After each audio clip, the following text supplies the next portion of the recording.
estaba diciendo, Arquitectura Moderna del Paraguay, y si quieren sacar fotocopias, lástima nomás que no son muy lindas las imágenes como para escanear. Quizás, no sé, no sé cómo podemos hacer con fotos o algo así. Si quieren venir a sacar acá en mi casa, se vende este libro en mi guaraní y sale en la FADA. Eh, Así que cualquier día se pueden ir a buscar a la tarde, si que les interesa. Bueno, y tengo dos videos que no son muy lindos, pero ya subí en el Drive, pueden ver, pero bastante interesante como para completar la información. Uno es de Homero Duarte, que las últimas imágenes son las más lindas, y la otra es también habla de Homero Duarte, pero de un arquitecto que se volvió muy, que no dejó sus obras acá, solamente una, pero es muy famoso en Venezuela, que es Paraguay.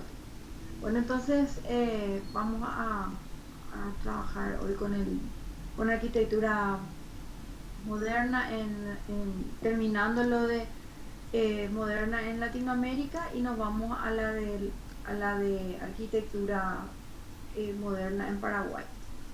Bueno, eh, a ver, un ratito. Bueno, nosotros terminamos, vimos el video de Brasilia, ¿verdad? Que era, digamos, miren acá pueden ver digamos, los esquemas de la ciudad, la forma que tenían, la simbología, y después el arquitecto Lucio Costa, que fue el diseñador de la ciudad, y los espacios fueron diseñados, los edificios más emblemáticos, más importantes, por Niemeyer, digamos, con una base inspiradora en obras de Corbusier. Bueno, Niemeyer, voy a recordar un poquitito esto porque después saltamos a Paraguay, un poco diferente, pero sí hay algunas obras que digamos, nos recuerdan esta tendencia, este movimiento moderno que es muy característico del Brasil, ¿verdad? Y entre ellos el máximo ponente es Oscar Niemeyer, que falleció hace más de 100 años, no hace mucho, póngale hace como 5 años. Oscar Niemeyer, brasilero de Río de Janeiro, utilizaba la luz natural como una herramienta para la clasificación de los espacios y formas, y como requisito de expresión y significado. Por lo tanto, el enfoque a través de un elemento arquitectónico tan importante como la luz natural sirve de pretexto para analizar su trabajo, la motivación y la refrescante manera de analizar críticamente su proyecto y método de diseño. El hormigón armado fue una de sus formas de expresarse, era un gran dominio, aparte de manejar la tecnología, los cálculos, él los hacía. Por ejemplo, la obra que vemos a la izquierda, el Museo de Niterói, es estudiado hasta en las universidades holandesas, como él hizo todo ese edificio sujetado sobre ese pilar circular, ¿verdad? Eran unos videos espectaculares de los investigadores de una universidad holandesa de cómo llegaron a descifrar, ¿verdad?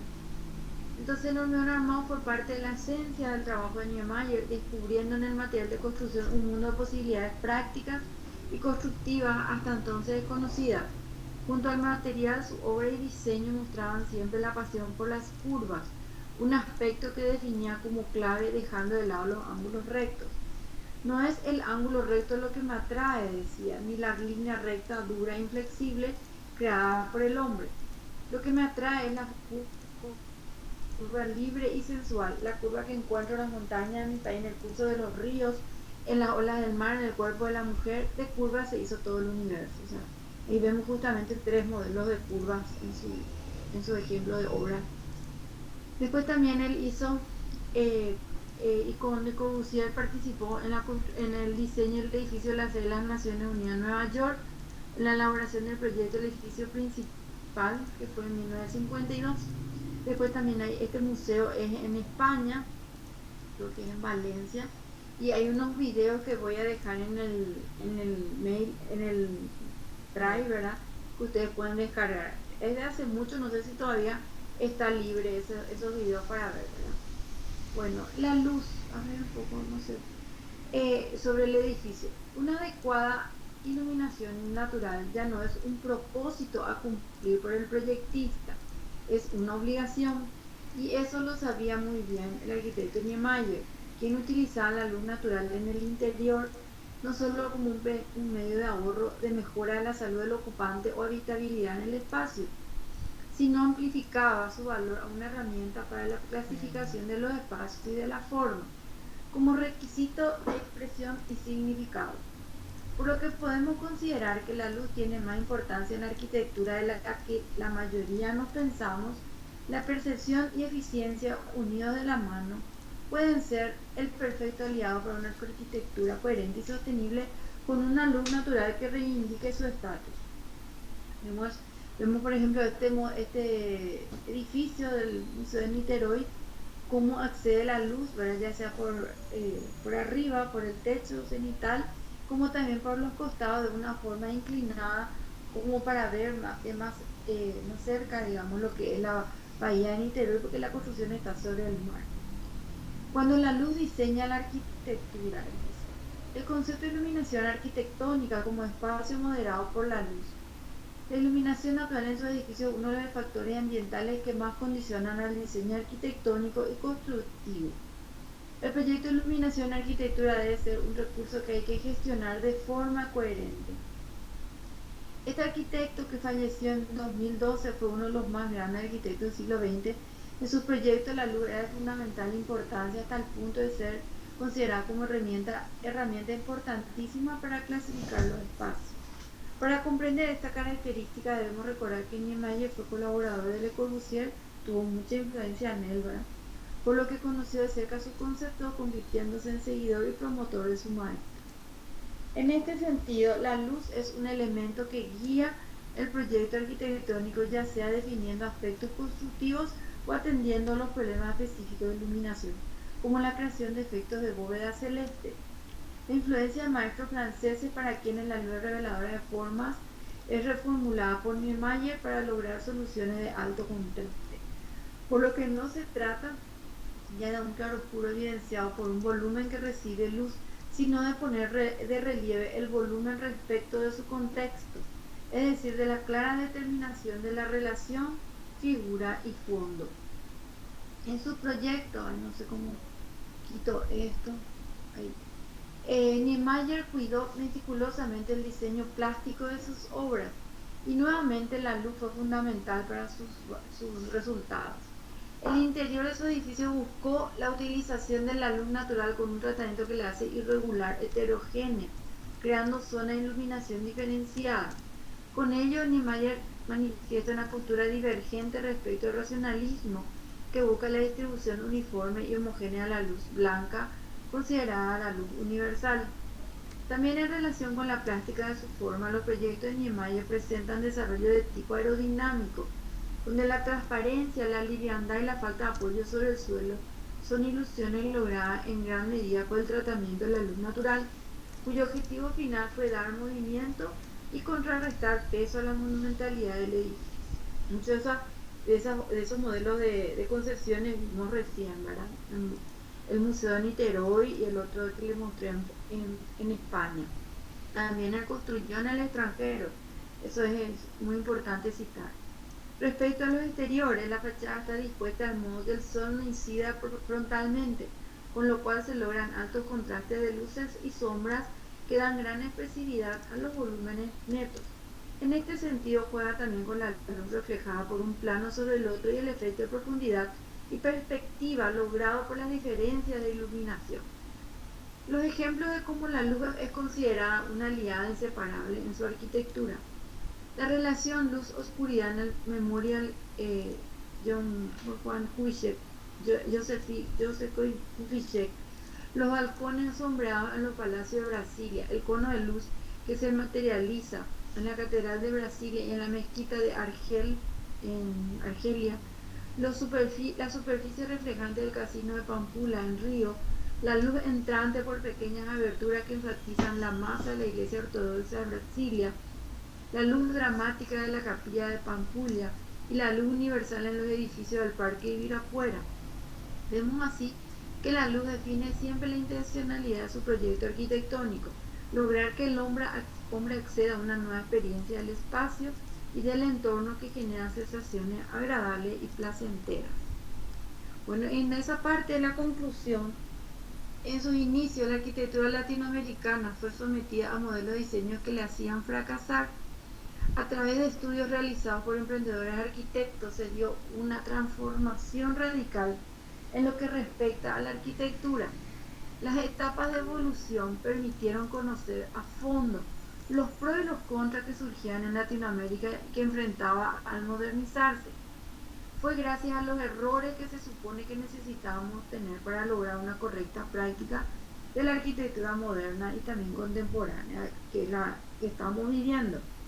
La premisa principal de los arquitectos latinoamericanos precursores de la nueva arquitectura fue tener siempre la conciencia de la problemática de su país sin olvidar las necesidades básicas de su entorno. Bueno, entonces acá nosotros ahora nos vamos a lo que es la arquitectura moderna en Paraguay. Ya pasé así súper rápido, digamos, porque hay mucho para contar y también para hacer, clasificar los tres momentos de la arquitectura moderna en Paraguay. Bueno, esto que voy a exponer ahora es, creo que les compartí a ustedes en el grupo la vez pasada un PDF que voy a también subir al Drive, como para que les sirva digamos, antecedente, o para lo guardan para sus materiales, que les sirva a la facultad.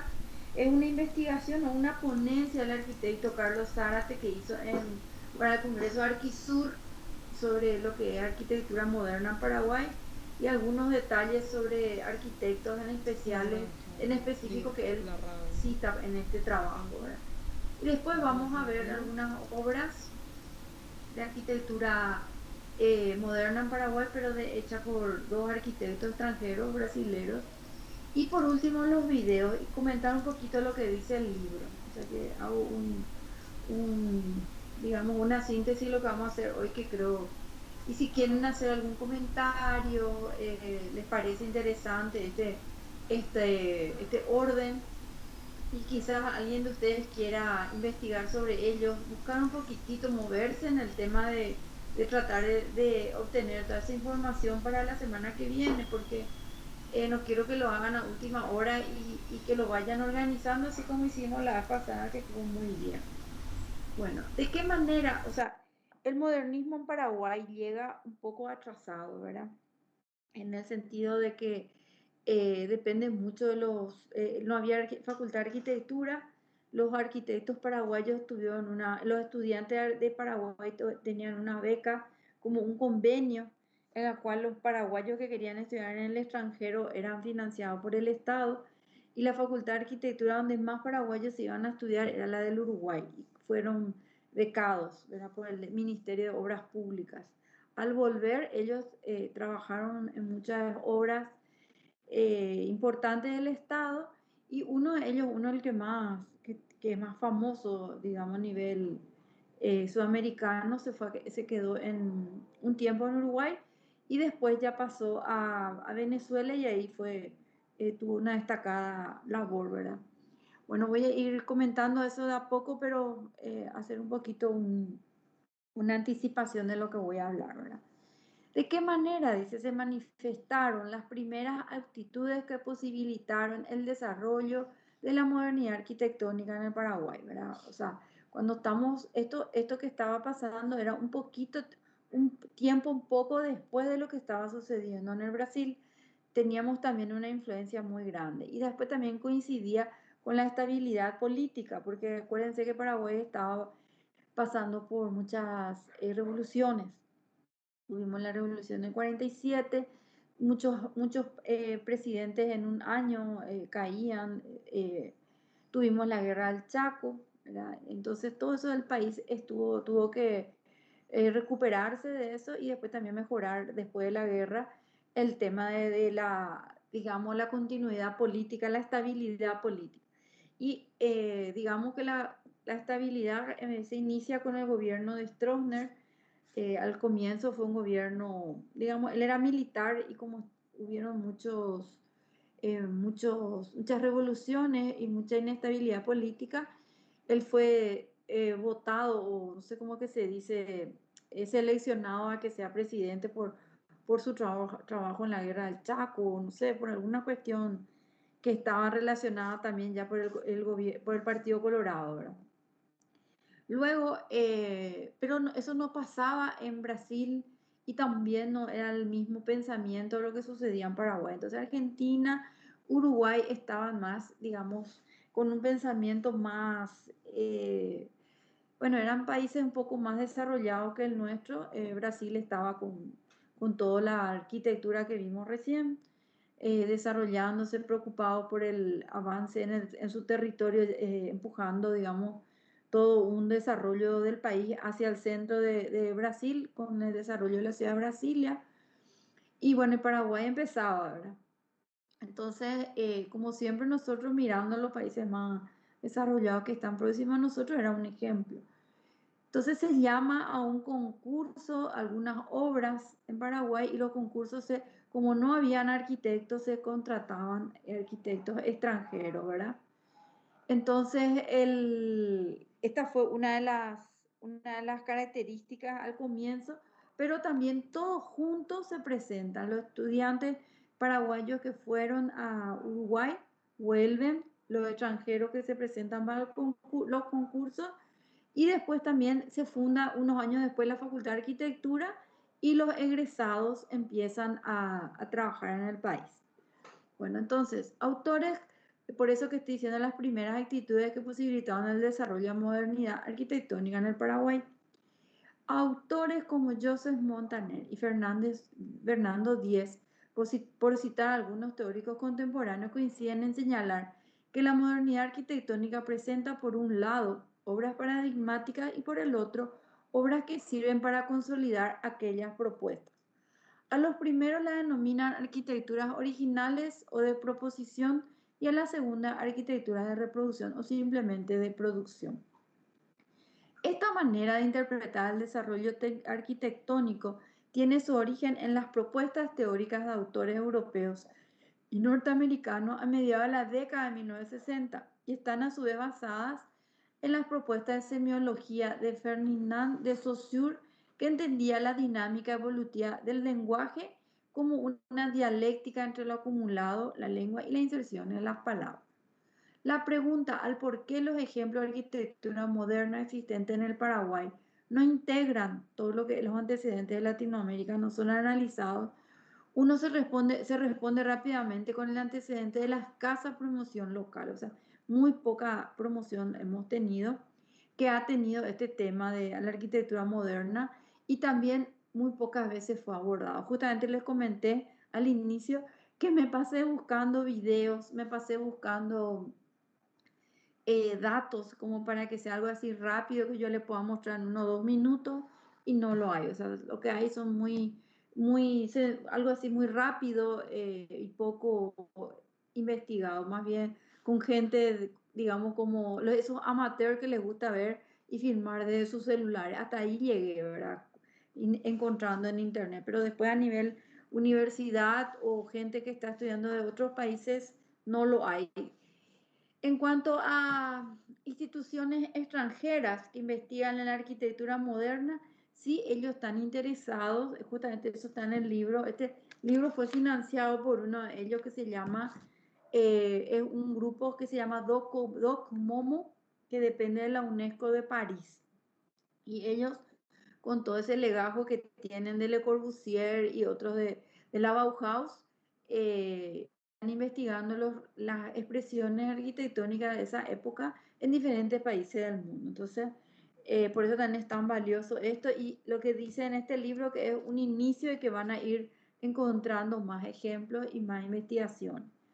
Bueno, entonces la pregunta por los motivos de esta escasa producción teórica, histórica y crítica remite a causas más profundas y complejas, algunas de las cuales dice que aborda esta investigación, pero la verdad, dentro de todo esto es que hay muy pocos datos, la gente no se acostumbra, las universidades tampoco nos lo han investigado en forma seria, salvo los profesores que lo van citando, y esto no se publica, no se hacen libros, no se registra. Ese es el problema. Y aparte, la Secretaría Nacional de Cultura, que es la que tendría que hablar de las bases, En cuanto a la arquitectura paraguaya y todo lo que sea los antecedentes, sí, hay mucho sobre Latinoamérica, pero en nuestro país no. Esto quiere decir que nosotros no tenemos una cultura y también la Secretaría de Cultura recién se conforma a partir del gobierno del Lugo, que hace como 10 años. O sea, no tenemos muchos antecedentes y algunos que otros hacían digamos, los artistas, algunos intelectuales que se preocupaban, iban rescatando esa memoria, ¿verdad? Pero esto lleva dinero, lleva tiempo y no se puede hacer solo, es todo un equipo que tiene que financiar y trabajar para ello. Bueno, entonces la modernidad arquitectónica se inicia en Paraguay con más de 2 décadas de atraso, que es lo que les estuve explicando, respecto a los orígenes de este estilo en otros países. Se identifica con relativa facilidad una evolución del estilo en función a la producción de 3 grupos que se entrecruzan, de grupos de profesionales que llegan al país. Esto no puede ser construido por un albañil, como acá nuestro cliente quiere, no, fulano nomás me va a hacer, este me va a hacer tal cosa. No, estos eran personas que vinieron formados, ¿verdad? Entonces tenemos autores, arquitectos formados en el extranjero, arquitectos formados, extranjeros que se formaron en el extranjero y vinieron acá, y autores a vivir o si no estuvieron de paso, ese segundo, y los autores locales que fueron formados por todos estos acá en Paraguay. O sea, algunos extranjeros enseñaban en la UNA, otros enseñaban en la Católica, y los egresados son también lo que llegaron a construir. El primer grupo, que son autores locales formados en el extranjero, fueron los egresados sobresalientes de la Universidad de la UDELA, la Universidad Nacional de Montevideo, como es el caso de Francisco Canese, que es uno de los que más, sus obras son más numerosas, están a lo largo de la avenida Carlos Antonio López. Después Natalio Vareiro, que fue también profesor de taller. Los 2 primeros fueron profesor de taller de la FADA. Después Homero Duarte, sus obras más famosas es la casa de la ANR, después algunas casas privadas que vamos a ver después en el video, y José Luis Escobar, un arquitecto que una de sus obras fue el Shopping Excelsior. El segundo grupo, que son los autores extranjeros, destacan nítidamente los de nacionalidad brasileña que vinieron al Paraguay a trabajar por el concurso que se llamó acá. Y los argentinos también, contándose además con propuestas norteamericanas, europeas y de otros países de la región. En el tercer grupo se considera lo producido por los primeros egresados a la Facultad de Arquitectura, que se fundó en 1957, o sea, los primeros egresados son de 1963 en adelante. Estos grupos inician su desarrollo casi en simultáneo y colaboraciones mediante se entrecruzan en distintos momentos a lo largo del tiempo. Uno al maestro, el otro, el profesor, después trabajaban en su estudio y así, ¿verdad? Se conocieron. Tuve la suerte de ser egresada de lo que sería el taller de Vareiro. O sea, ahora se llama Taller C, anteriormente era Vareiro, después López Moreira y ahora Taller C. Taller C es del arquitecto Ruggiero que vamos a hablar ahora, enseguida. Varios estudiosos locales que trabajan en la crítica de la arquitectura, Javier Rodríguez Alcalá sigue vivo, era estudiante de arquitectura, pero no se recibió como arquitecto, pero sigue trabajando en eso y en la parte de crítica.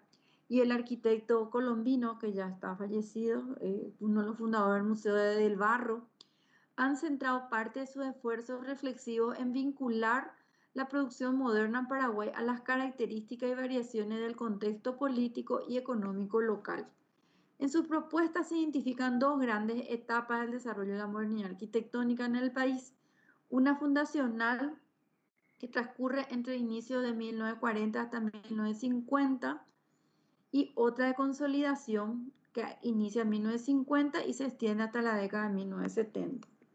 Ambos autores coinciden en señalar las condiciones poco probables del contexto para la instalación y desarrollo de la primera etapa, resaltando los esfuerzos de los diseñadores por adaptar el repertorio formal del racionalismo foráneo a la cultura y al clima del país, o sea, local. Como resultado de lo señalado, caracterizan además esta etapa como discreta en cuanto a aportes tecnológicos y formales. En la segunda etapa se presentan ejemplos que denotan mayores libertades compositivas y mejor adaptación al contexto, que serían ya eh, los paraguayos que empiezan a trabajar en su país. Autores como Ravito, arquitecto Sosa Ravito, el arquitecto Diarte y la arquitecta Fleitas coinciden con los ya citados en cuanto al impacto generado por el aporte de los autores brasileños que vinieron a trabajar en 1950 para los concursos de lo que es el Colegio CPB y el Hotel Guaraní. Dato a tener en cuenta es que los locales y extranjeros no desarrollaron sus propuestas en igualdad de condiciones. Por A o B motivo, siempre existió digamos, algunas acciones que paraban, ¿verdad? O que no estaban de acuerdo. Una de ellas era el tema político, porque Stroessner era digamos, una derecha muy fuerte y los extranjeros que vinieron de Brasil, todos tenían una concepción más socialista, tirando al comunismo, ¿verdad? El propio César Morra, arquitecto que es investigador, que tiene varios libros hechos ya en arquitectura paraguaya, justamente que escribió, es un libro que hace poco él escribió, pueden comprar Arquitectura de Espejo se llama, la desestimación que sufriera una de sus propuestas en 1964 con la sentencia de su cliente, quien se expresó, esa época todavía no llegó, decía que eso no era importante, ¿verdad? Él ya trabajaba en esa época. Bueno, lo primero a señalar respecto a la primera etapa es que esta identifica el momento histórico de inicios de la modernidad arquitectónica a partir de la aparición de las primeras obras de arquitectos formados especialmente en el Uruguay, como los ya citados Canese, Duarte y Vareiro. Acá, por ejemplo, la obra de Canese, el arquitecto Canese, que muchas de sus obras están en Sajonia, son en la calle Carlos Antonio López, la Casa Piñeiro en la esquina de Antequera frente a la Calinata, y el edificio Marsal que agarra toda una cuadra, que lo hizo Vareiro, Nicolás Vareiro. Dice, este conjunto de obras iniciales más por el impacto logrado en el contexto de inserción, obtiene validación durante los siguientes años a través del desarrollo de sucesivas obras de sus respectivos autores. Fíjense que lo que yo estoy contando son obras en el microcentro de Asunción. Máximo la de Canese, que se dedicó a hacer más hacia el barrio Sajonia, pero dio una identidad y parece como que estás sumergido en un barrio de Uruguay o de Buenos Aires en sus obras. Ahora, yo que tengo más edad, les digo que yo cuando era chica y recorría Sajonia, era otra visión, otra zona, era muy diferente al resto de Asunción, pero había una unidad y llegaba más o menos hasta la iglesia Crucecita. Y después ya era estar cerca del río, ya era otra lectura. ¿Verdad? Poco después del surgimiento de las obras recientemente mencionadas, llegan al país algunas propuestas de autores extranjeros que resultarán decisivas para la consolidación del estilo en el medio, como es el caso del Hotel Guaraní y el Colegio Experimental Paraguay-Brasil, que fue creado para el campus de la UNA. Ahí iba a ser el campus de la UNA. ¿Qué pasó? ¿Qué surgió? ¿Fue un problema político? O sea, ahí se iba a instalar la UNA y algo que no se terminó, los arquitectos dejaron esa obra, el costo o no sé qué pasó realmente, que todo se corta y solamente ese edificio se queda para la Universidad de Filosofía y de día, que eso funciona de tarde y de noche, y de día funciona como un colegio, que es el Colegio Experimental Paraguay-Brasil bajo un convenio con la embajada. Bueno, estas dos obras adquieren rápidamente el rango de ícono a nivel urbano, pues a diferencia de las obras planteadas por los paraguayos, estos proyectos fueron llevados de Brasil, generan un alto impacto por diversas razones, como por ejemplo la escala, que era monumental en relación a las edificaciones preexistentes en su contexto de inserción, la tecnología, uso profuso de hormigón armado, vidrio y metal, en contraste incluso con los incipientes ejemplos locales de arquitectura moderna, como podemos observar a una escala más modesta. La expresión formal bastante más audaz que el precedente local y la membresía de los autores internacionalmente reconocidos ya en la época. Si vemos, por ejemplo, las obras de Reidy, tiene un catálogo impresionante en el Brasil. Él tenía un equipo ya que vino a construir. Viana también. Entonces, este era siguiendo la línea de ellos y, digamos, sumando una obra más, pero en el exterior, ¿verdad? Después el tercer grupo, que fue constituido por los egresados de la primera promoción en la Facultad de Arquitectura La UNA, que fue fundada en 1957, destacan entre ellos el arquitecto Arturo Herreros, el arquitecto César Morra, Carlos Colombino y su ex esposa, su finada esposa también, Beatriz Chase, entre otros. A diferencia de sus predecesores locales, estos autores demuestran mayor soltura tanto en lo tecnológico como en la expresión formal. Acá vemos, por ejemplo, el arquitecto Herrero que hizo el Hotel Acaraí, la casa Anaché que está frente al Bautista, que hizo el arquitecto Morra, y la casa Cabará que está en una especie de lomada escondida ahí cerca de la calle Pay Pérez, casi Herrera, que es la casa de los colombinos. Nivel reproductivo. Corresponde a este nivel aquellas obras que siguiendo la huella, los ejemplos surgidos entre 1946 al 67, apuestan a una consolidación estilística durante el mismo lapso y extendiéndose en el tiempo por las siguientes 2 décadas, hasta mediados de los años 80. Es naturalmente inabarcable la cantidad total de obras que integraron este grupo. Entre las más significativas son de destacar primeramente aquellas realizadas por los mismos señalados como pioneros. También son muy destacables los aportes de otros autores locales que fueron formados en el extranjero, como el famoso Pachín, el arquitecto Patiño. Hay videos y todo de él, de cómo enseñaba en la facultad, muy querido, ¿verdad? El arquitecto Pablo Ruggiero, que ahora es director de Taller C, su esposa, la arquitecta Tona Zarza, y el arquitecto Jorge Rivas. Aun cuando cada uno de estos autores ha tenido su propia línea de diseño, pueden encontrarse varias características comunes como el criterio racionalista, la reivindicación de la ladrillería y la consideración de espacio intermedio. Acá, por ejemplo, la obra del Colegio Salesianito es del arquitecto Rivas, el Cero es del arquitecto Ruggiero y el edificio Mirasol es el famoso arquitecto y profesor Patiño. Es igualmente destacable el legado de varios arquitectos extranjeros que vivieron o vinieron a trabajar y algunos se quedaron en Paraguay. Algunos casos se trató de aportes puntuales como el del argentino Roberto Franchella, que hizo el proyecto del Banco Central de Paraguay, o el estadounidense Cloetiel Smith de la primera embajada, la que creo que queda un pedazo nomás ahora de la actual. La actual lo construyó el arquitecto de Cut, es lo que leí hace poco, pero también ya falleció.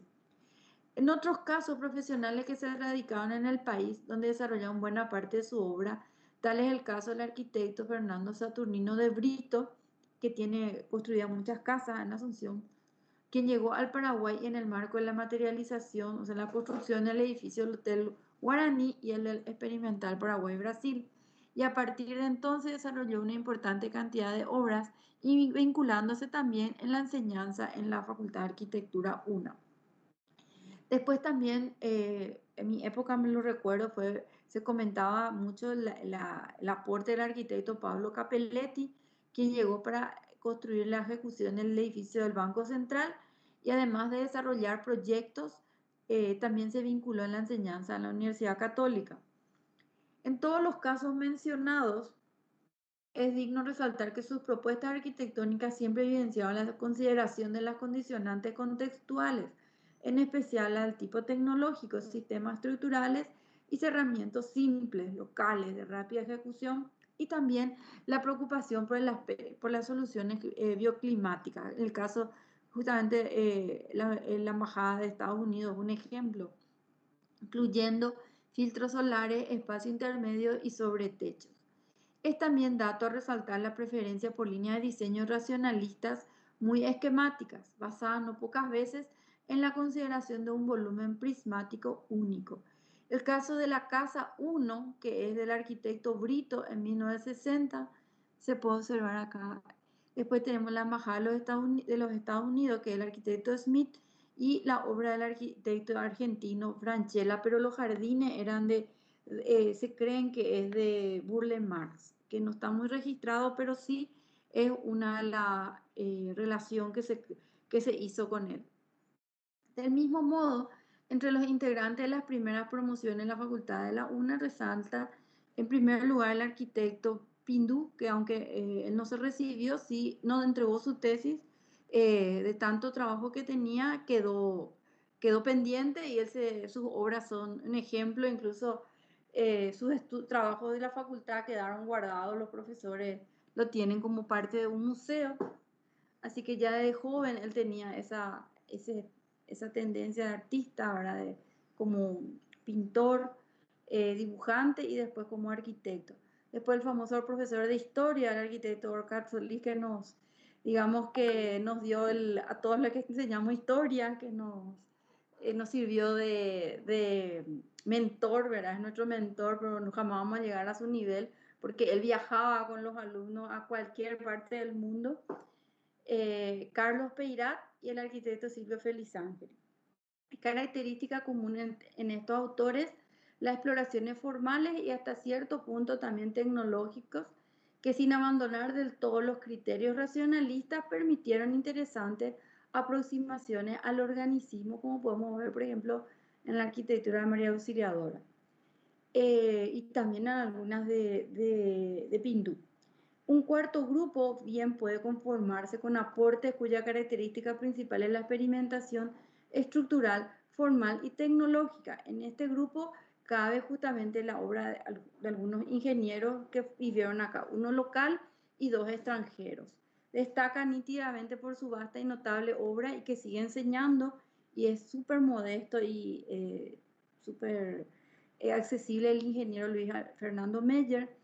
Otros profesionales que han logrado obras muy elocuentes son el ingeniero boliviano Querezazu y el arquitecto Tonino Casio, que ahí vemos los lugares de la obra que hicieron.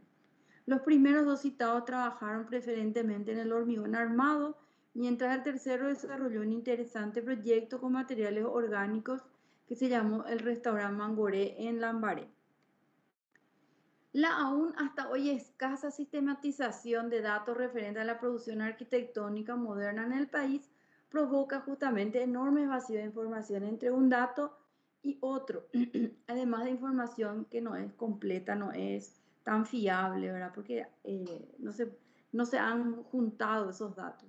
Como resultado, es común encontrar ejemplos muy bien logrados, pero que se presentan con nombres anónimos, o sea, no se conocen los autores, no pudiendo ser siquiera bien precisada la fecha de su construcción y lamentablemente carente de cualquier tipo de amparo patrimonial. Resultan también con frecuencia y facilidad profundamente alterados, cuando no el caso de que algunos fueron demolidos sin contemplación. Por ejemplo, tenemos la terminal del Litoral, el restaurante Hermitage, que ya fue no sé cuántas veces modificado, y este edificio de departamento que está hacia Sajonia. Nivel gestacional. Lo moderno como concepto no era ajeno al círculo de intelectuales del Paraguay a inicio del siglo XX.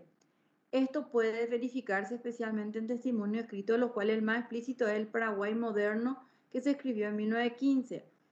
O sea, el Paraguay estudiado desde el punto de vista geográfico, agrícola, industrial, comercial y estadístico en sus leyes y colonización, en su cultura general que comprende la instrucción pública, las instituciones bancarias, de beneficencia y movimiento demográfico. Bueno, también, bueno, acá vamos a ir viendo algunas obras ya que fui seleccionando, pero las obras extranjeras de los extranjeros en Paraguay. Esta escueta semblanza del contexto de la época sirve para entender que la presión cultural y las expectativas por la renovación del repertorio arquitectónico fueron escasas o nulas. Anulas, dice. Una conclusión precipitada con tales datos descartaría la posibilidad de que la modernidad estuviese ya en ese entonces llamando a la puerta de la arquitectura. Sin embargo, como se pondrá, el paso a la modernidad, como cualquier otro proceso, tiene varias etapas que normalmente ocupan años e incluso décadas. Como le dije, fueron etapas. estos tres análisis son justamente esos tres análisis de llegada y de tiempos que se ven en la arquitectura moderna, son muy importantes de que hayan sido así identificadas, porque a veces no sabemos qué pasó y entre quiénes y cómo fue que se fue mezclando. Este tipo de identificación de las tres etapas son muy útiles, incluso para que ustedes se ubiquen en el tiempo y vean, este arquitecto hizo esto, cómo influyó, cómo transformó, cómo colaboró en la historia de la arquitectura paraguaya. Bueno, esta es la obra del CPB, algunos seguramente conocerán ya. La planta que está a la izquierda es la planta del edificio que tenía que haber sido terminado, ¿verdad?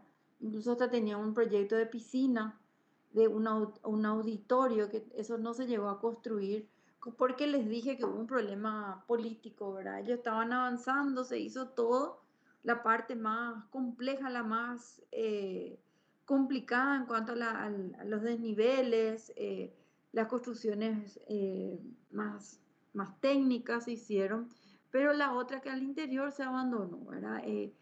Eso iba a ser parte del campus de la UNA y con todo ese abandono, los problemas que la parte económica también, porque eso tenía su costo, fue dejado, digamos, para un futuro que nunca llegó.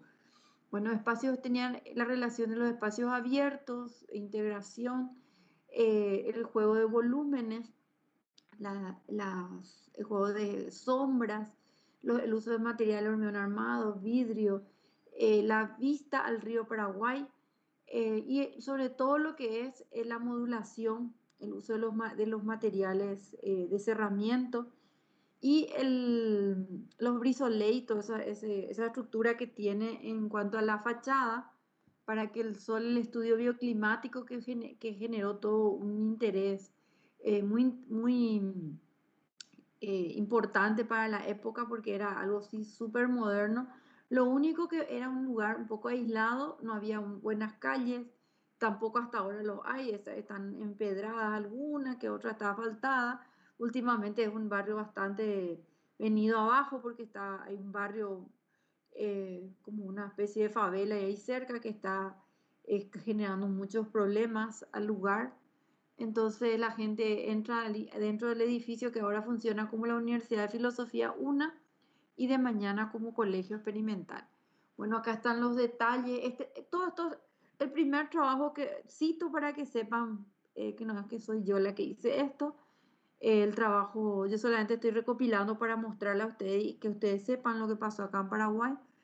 La primera parte de los brasileros es ahí en internet. La segunda parte es, como les dije, una ponencia del arquitecto Carlos Zárate, que es conocido mío. Tiene una maestría también en patrimonio, pero a él le gusta todo lo que es ahora en la parte de paisajismo, está rescatando la arquitectura moderna y publica, manda muchas ponencias a los congresos, ¿verdad? Y estas imágenes es parte de una tesis del arquitecto Julio Diarte, que está haciendo su doctorado en la Universidad Penn State de Estados Unidos. O sea, y esto también voy a compartirles en el Drive porque ahora ya está habilitada su tesis. Él comparte para que la gente pueda conocer, ¿verdad? Como parte de la protección y difusión del patrimonio moderno, que eso es lo que nos piden, ¿verdad? De todas las instituciones mundiales de patrimonio. Bueno, acá tenemos los sistemas portantes del proyecto, fíjense el tema de los miradores, ¿verdad? La capilla que tenía que haberse construido y que no se hizo, la vista del bloque, un corte del Colegio Brasil-Paraguay, las aulas, el, dice, estos son ejemplos de lo que él construyó en el Museo de Arte Moderno de Río y compara con la de Paraguay. Acá esto es de Río, el edificio en Río y cómo construyó en Paraguay. O sea, fíjense la forma, en el otro era de una forma y en Paraguay lo hizo de otra. O sea, iba, ¿cómo es que se dice? Cuando uno ya experimentó y lo vaya perfeccionando, ¿verdad? Entonces, como hizo en Brasil y en Paraguay ya generaba situaciones, pero pero a la vez muy importantes y quizás eran más escultóricas, pero muy monumentales. Recuerdo que hicimos un recorrido con mis alumnos de taller y vinieron unos extranjeros, hubo un workshop que vinieron alumnos de Brasil, de Francia, Uruguay y Argentina, y los brasileños no podían creer que las obras que ellos veían en Río eran igualitas a las que teníamos acá, ¿verdad? Era así, y decían, ¿por qué no se valoró? ¿Por qué está de esta forma? ¿Por qué está tan descuidado? Bueno, eso es lo que nosotros pudimos, no sé cómo llegamos a esto, ¿verdad? Fíjense, dice, la evolución de este elemento del proyecto del conjunto de Agavea, puentes de acceso y al bloque principal de habitaciones, utilizado en todo conjunto de perfil estructural de la capilla, continúa siendo desenvuelto en el proyecto de bloque de aula del Colegio Experimental Paraguay-Brasil y terminaron los estudios en el proyecto para el MAM, que es MAM es el Museo de Arte Moderno. O sea, él inició en un lugar y la evolución y culmina con su obra máxima en Río. O sea que nos queda conocer la de Gubea y la de Río para entender lo que pasó en la cabeza de este importante arquitecto cuando trabajó acá en Paraguay, ¿verdad? Nos vamos al del Hotel Guaraní, que es del arquitecto Viana y Ricardo Siever. El que construyó fue el ingeniero, perdón, Alberto Barrail. Ahí es el que se vuelve tan famoso con su empresa, Barrail Hijos.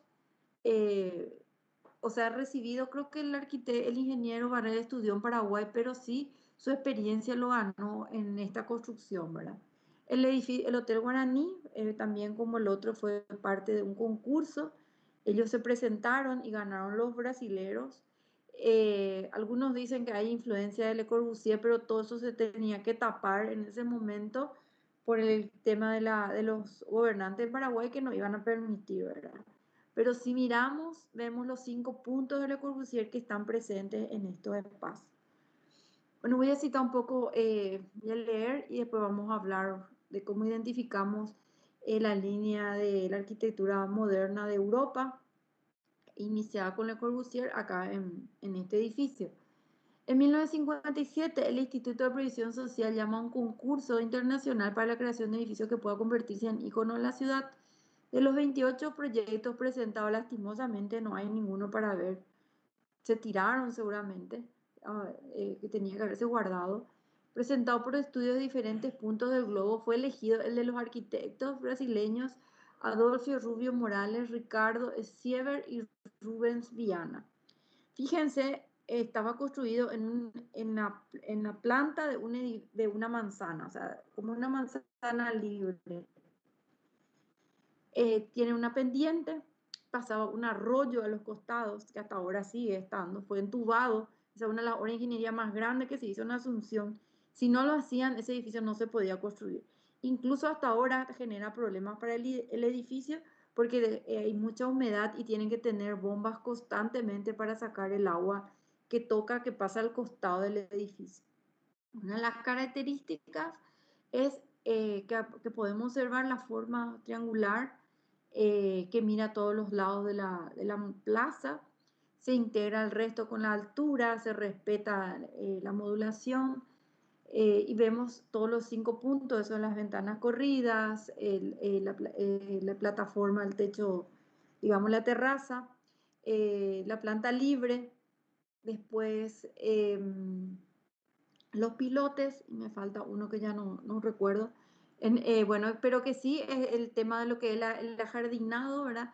Que vemos acá con la pileta que está arriba, la integración con las formas y se convierte como otro espacio público, pero digamos semipúblico en forma, pero de uso para el hotel.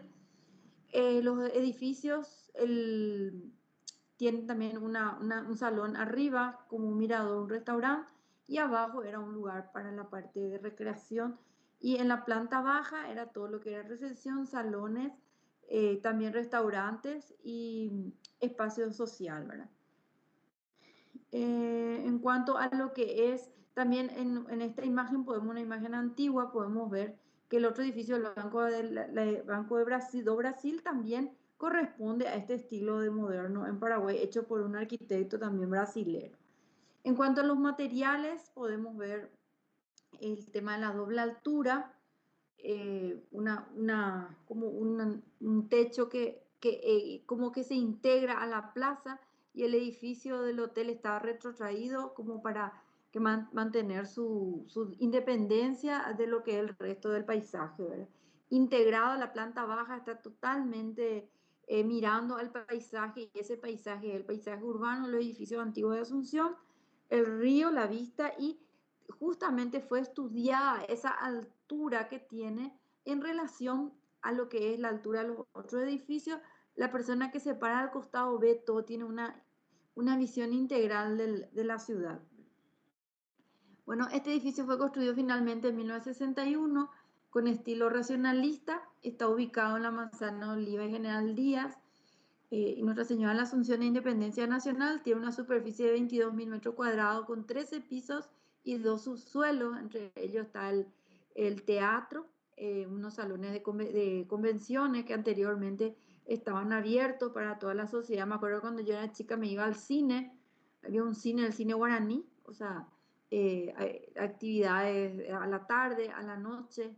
Y actualmente con la pandemia, justamente estaba arrancando el hotel y vino el tema de la pandemia, ¿verdad? Pero ahora está administrado por una empresa argentina. El edificio está articulado por un basamento y una torre. En el basamento se ubican todos los servicios del edificio, incluyendo un hall a doble altura con exquisito revestimiento de mármol de Carrara y granito verde que definen un lenguaje minimalista y solemne. La torre es resuelta mediante un prisma triangular ligeramente desplazado hacia el extremo oeste. Este prisma ubica las habitaciones en el perímetro exterior del edificio, orientándolas al paisaje, y la disposición central de los ascensores permite una circulación interior que evita largos corredores. Las filosas aristas del prisma generan un recorrido visual que favorece la clara lectura del edificio. En el último piso se observa una superficie vidriada a la que se apoya la losa y enfatiza una solución liviana, moderna y poética. Luego de varias licitaciones declaradas desiertas, el edificio fue arrendado finalmente a un grupo inversor del ingeniero Andreani, Franco Andreani. Este es un grupo familiar que devolvió al pueblo paraguayo uno de sus símbolos urbanos mediante una inversión de 5 millones de dólares. Pero no, la intervención no es muy seria. O sea, hay que usar materiales que no respetan la originalidad de la obra. Grupo que cree, o sea, estos escribieron ellos y obra a favor de nuestra gente. El edificio fue renovado completamente, instalaciones eléctricas, sanitarias, refrigeración, prevención contra incendios, tecnología de punta. También trabajaron en el equipamiento piscina.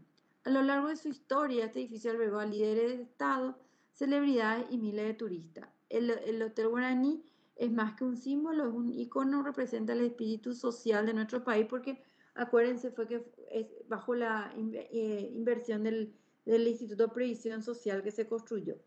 Y ahora lo alquila este grupo argentino. Había un espíritu de prosperidad y vanguardia, y sobre todo forma parte de lo que es el Tesoro Nacional. Bueno, algunas imágenes de cómo podemos acceder desde el costado de la calle Oliva y Nuestra Señora. Esta fue la imagen de la maqueta cuando se entregó. Fíjense, el director del IPS, el gran creador de ese proyecto del IPS para todo el país, y los que estaban viendo la obra entregada, ¿verdad? La maqueta que se presentó. Y hay una foto actual, o digamos, esta época, del Hotel Guaraní y su relación con su paisaje. Bueno, y eso es todo en cuanto a presentación, y les quiero mostrar, no sé si hay alguna pregunta.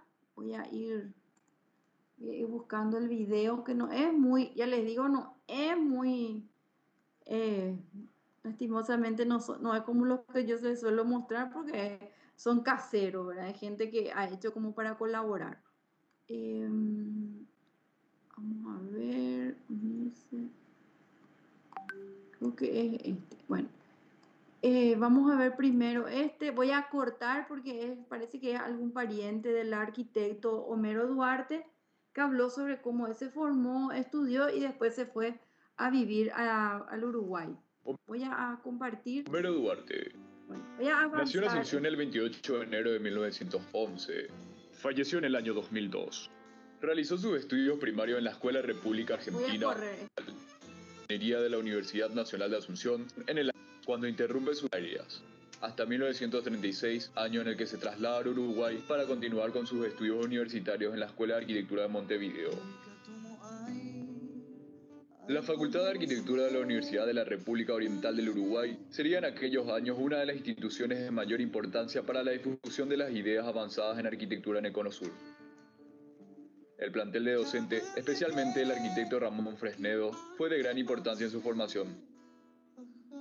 En el año 1943 egresa como arquitecto y regresa al país ejerciendo el cargo de director de obras del Banco Agrícola del Paraguay y posteriormente de las obras públicas municipales hasta la Revolución del 1947.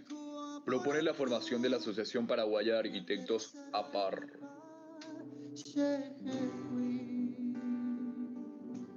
Vivienda María Viuda de Pedro. Dirección: Mariscal Estigarribia, entre General Aquino y Mayor Fleitas. Año 1950. Se encuentra en el barrio Ciudad Nueva, residencial emergente, próximo a la Plaza Batallón 40. Por las dimensiones de la propiedad, la vivienda se implanta a lo ancho de la misma, de lindero a lindero, creando pequeñas áreas laterales de ventilación, aprovechamiento de luz e incluye un subsuelo. Al implantarse, genera un retiro con la relación a la línea municipal, lo cual crea un jardín delantero que permite un relacionamiento calle-vivienda, por medio de un espacio nexo, jardín, entre la vivienda y la calle. Sus aspectos formales y constructivos. Con intención de relacionarse con la tradición local, Duarte utiliza en esta vivienda materiales tradicionales como ser ladrillo vistos, revoque, techo de tejas coloniales y la utilización de marquesinas que permite una marcada horizontalidad, movimiento de fachada con diferentes materiales. En sus aspectos espaciales, debido a la altimetría del terreno, Duarte saca provecho de la diferencia de nivel creando 3 niveles. Subsuelo, nivel jardín posterior donde ubica también los programas de servicio, logrando desarrollar con más amplitud el área social en el nivel de planta baja y el área íntima en la planta alta. Su distribución de ambiente responde a una funcionalidad de los mismos. En sus aspectos funcionales, responde a los componentes básicos, agregándoles espacios intermedios o galerías. Se desarrolla en 3 niveles, cada uno con programa diferente. Circulación en trama rectangular, haciéndola fluida. Posee 3 circulaciones verticales, una en el centro.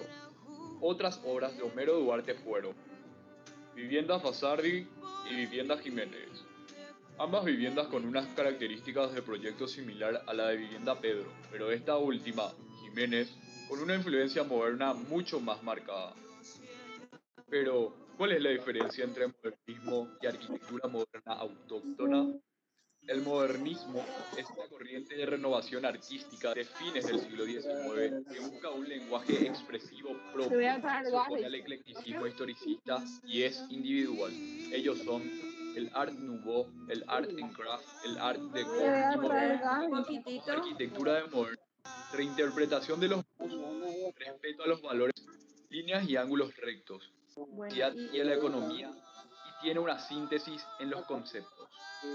Por ello podemos decir que en Latinoamérica la arquitectura moderna propone una síntesis entre los conceptos contemporáneos y tipológicos, materiales y tecnologías locales, lo que se ve en todas las obras de Homero Duarte. Esta nueva arquitectura busca una mayor relación entre el medio físico y la sociedad, considerando las particularidades climáticas de cada lugar. Y así como decía Mies van der Rohe, la arquitectura es la voluntad de la época traducida al espacio. Puede observarse que las obras de Homero Duarte son un fiel reflejo de lo que acontecía en esos años. Se puede decir que Homero Duarte crea una arquitectura de diseño sobrio y claridad funcional, adaptándose a las necesidades del usuario, a las disponibilidades de materiales y a las condiciones climáticas del lugar. Características que ubican a sus obras como relevantes exponentes de la producción de viviendas modernas en Paraguay. En Paraguay. Ay, perdón. También una de las obras de él es la más conocida, es la ANR, no sé, creo que yo en algún lado puse, pero ahora no encontré, ¿verdad? Como no tengo más tiempo, pero sí, la obra más famosa de Homero Duarte, la NR, que está sobre la calle 25 de Mayo entre Tacuarí y Estados Unidos. Bueno, ahora le voy a compartir el otro, que es un poco largo, pero es de, de alguien, un extranjero, Buenos que días, rescató estimada docente y desde el minuto 7 más o menos. Y habla a través de Homero Duarte y después Universidad del Asunción, arquitecto Paraguay, en el año González. 1932. Bueno, lugar de ubicación es en Asunción, Paraguay, y termina sus estudios en la Escuela de Arquitectura de Montevideo, Uruguay, ya que en Paraguay no existía una academia tal como arquitectura, por eso él empezó a estudiar ingeniería. Sus estudios los culmina en Montevideo, Uruguay, en 1936, siendo esta una de las universidades más avanzadas en cuanto a la arquitectura del Cono Sur. Bueno, entre sus obras más destacadas tenemos la vivienda María Viuda de Pedro, construida en el año 1950. Bueno, la vivienda María Viuda de Pedro tiene unos aspectos constructivos de ladrillo a la vista, techo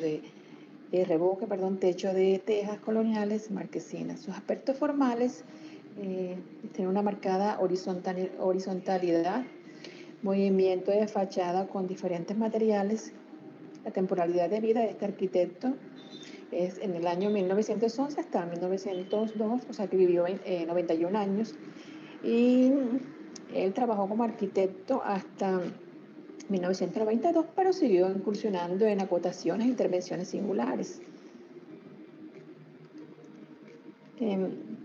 Bueno, la característica formal era neoclásico, tenía influencias rioplatenses. Las influencias que tenía era la influencia de Le Corbusier. Más que todo en la formación está relacionado con el funcionalismo y demarcaba una arquitectura una arquitectura moderna, nacionalismo y regionalismo.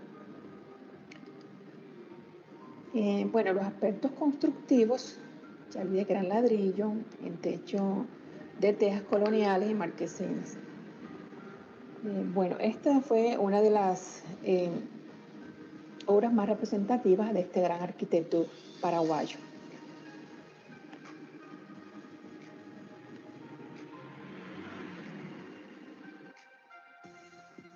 arquitecto Ramón González, nacido en Asunción, Paraguay, el día 12 de marzo de 1923. Realiza sus estudios de secundaria en el Colegio Internacional y al finalizar estos se muda a Uruguay en 1939, donde inicia su formación universitaria.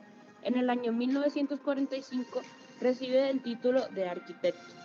Teatro Alberto de la Paz y Mateo. El Teatro Alberto de la Paz es una estructura arquitectónica y centro cultural que fue creada en 1967 por la Corporación Venezolana de Fomento y transferida al Consejo Nacional de Cultura, o CONAN, en mayo de 1990. Este complejo cultural lleva el nombre del abogado Alberto de la Paz y Mateo, director de teatro español que hizo vida en Venezuela y es conocido como el padre del teatro moderno venezolano. El año de inauguración del teatro también coincide con el año de fallecimiento del artista. Aspectos constructivos. Está construido en hormigón armado. En algunas partes son a la vista y en otras está pañetado y pintado en tonalidades de verde.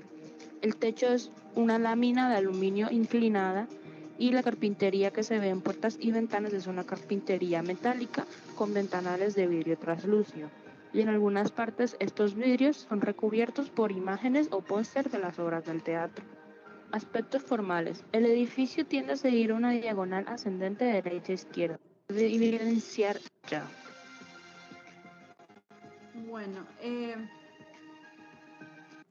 lastimosamente, como les dije, no conseguí muchos datos, pero algo como para que vean que uno de los más conocidos con toda esa influencia en la escuela racionalista, que fue una base muy importante que tuvieron los primeros arquitectos, estudiantes de arquitectura que se fueron al Uruguay, que tuvieron toda esa tendencia, toda esa posibilidad de hacer lo que querían, era como uno de mis profesores fue el arquitecto Jan Pei, uno de los, mi jefe de taller allá en la FADA, Mohamed Jan Pei, un señor de origen libanés que vivió acá en Paraguay.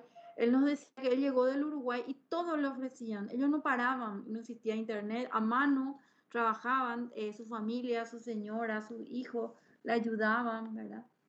Él nos contó no sé cuántos edificios construyó yo en Ciudad del Este, acá en Asunción, lo que construían en Ciudad del Este le permitía a ellos construir un edificio para ellos y de eso viven, tienen un alquiler sus hijas y así cosas que tuvieron todas las posibilidades para sacar adelante el desarrollo del país. Y después tuvieron la coincidencia con lo de la Itaipú y bueno, ahí entonces digamos, se establecieron, se consolidó este grupo de arquitectos que tuvieron mucho para hacer, mucho trabajo y ahora otra vez empezamos, ¿verdad? O sea, digamos, hay todo un empuje con la, digamos, estabilidad económica, que eso generalmente es lo que ayuda, ¿verdad?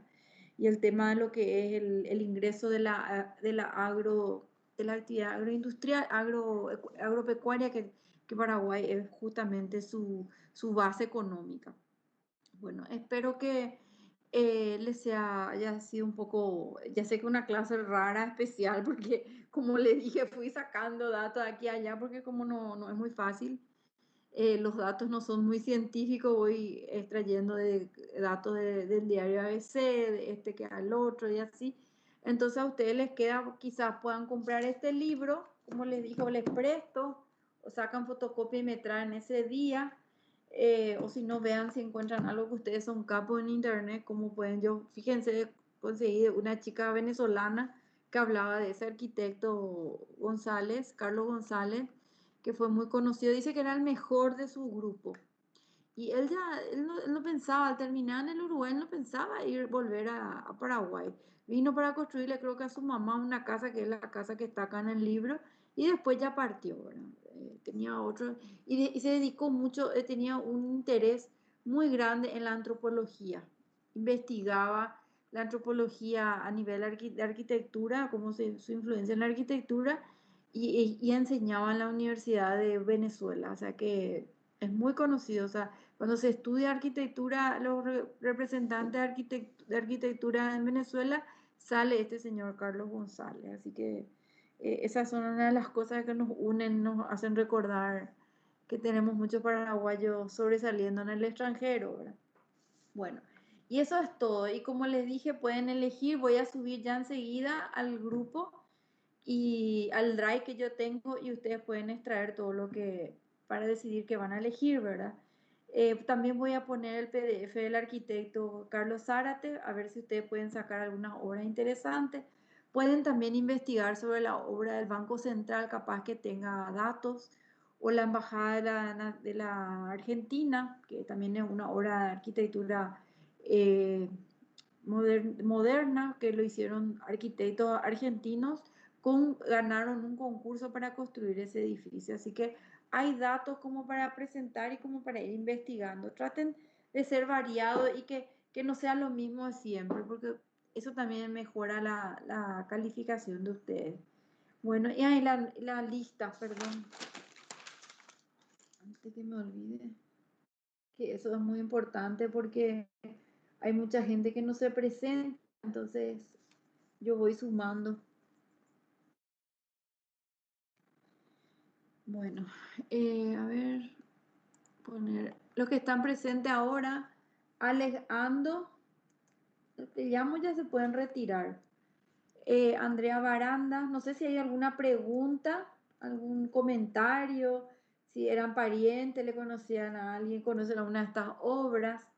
Araceli Delgado, Andrea Baranda, Araceli Delgado ya está presente.